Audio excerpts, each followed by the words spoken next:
first tree in the corner on Sir John Square. Quick mental blip, can't identify if it's hazel or a rowan. But certainly a winter bounty of berries blown off, so the birds won't get them. It started in 2012 when the council, or Highland Council, decided to cut down the perimeter trees, which were increasingly unwieldy and difficult to manage.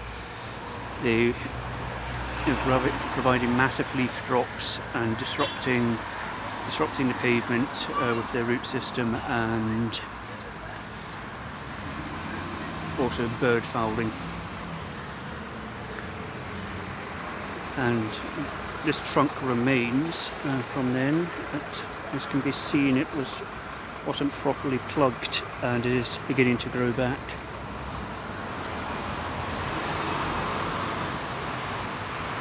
And a sycamore, which was left.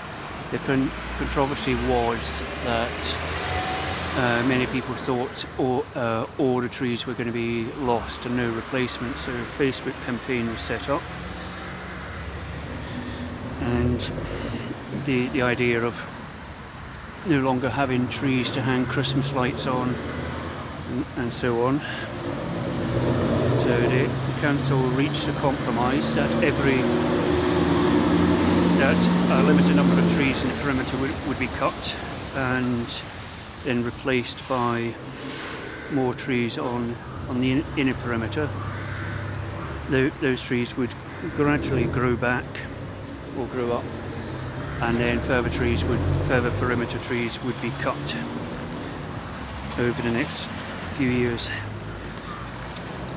And of course, very little happened after that. They were just left. Another trunk left, which was improperly plugged and is growing back. But this tree has actually been cut down a couple of days ago. It was completely dead and posing a hazard. And it at least appears to be cut and to have been plugged. Silver birch on the inner perimeter. Poor choice of tree for this location, battered by the Caithness winds, and it suffered and looks as if it's dead as well. That hole there had another silver birch which was completely dead and was basically be pulled out by hand. But it's good to see that my pestering the council has got rid of that tree at least, so it shows that it can be done.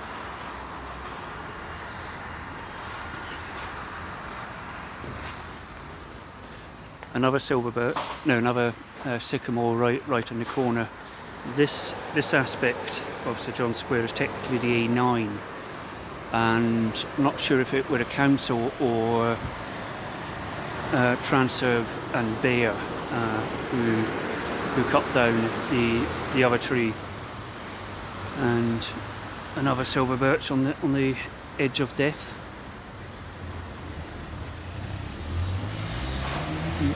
This tree looks as if it's diseased, or there is actually grass growing out of one of the knolls, and fungus beginning to grow on this tree. Not a very pretty sight on old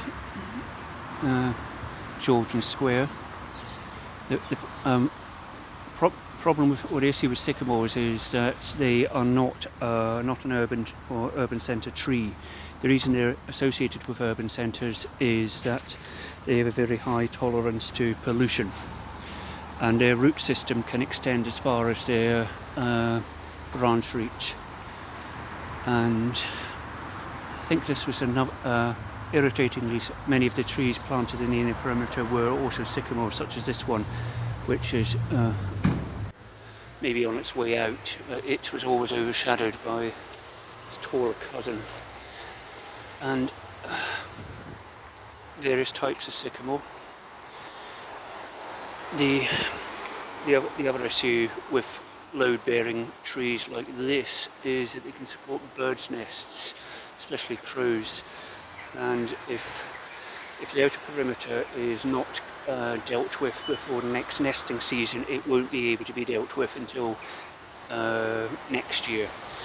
And I've been asking for this long before Corona, and the reason now being given is that the trees officer can't attend because of Corona. So this video is actually going to show him what's happening. Not that I think this is necessarily an excuse anymore, as we're well into recovery. This tree has been plugged and is now rotting from the centre. And back to the rowans or the hazels. The way to remove trunks like this is there's a contractor who comes with a claw that just scoops them out, and he charges about £50 an hour, and there would be maybe, I don't know, a dozen and a half or so big trunks to take out. Once the other trees are taken down, day and a half work. I'm afraid the inner perimeter trees, there are various types of sycamore which I can't quite think of just now,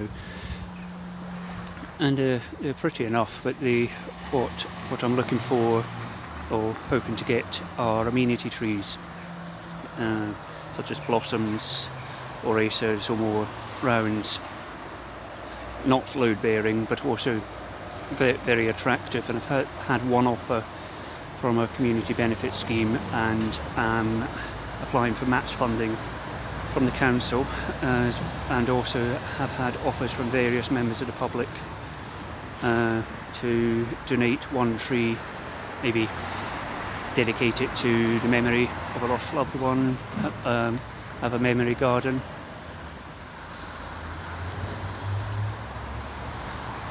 And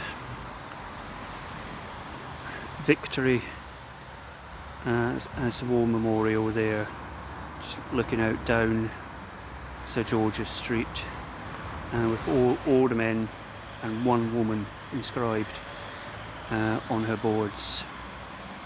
And that aspect must always be kept clear of any posters, any dirty bed sheets, anything, on pain of removal. Even the army does not put up a recruitment poster on that aspect, and they can be removed. Could be reported as lost property, or to the police as lost property, or could be taken around to the council offices, but nothing goes there.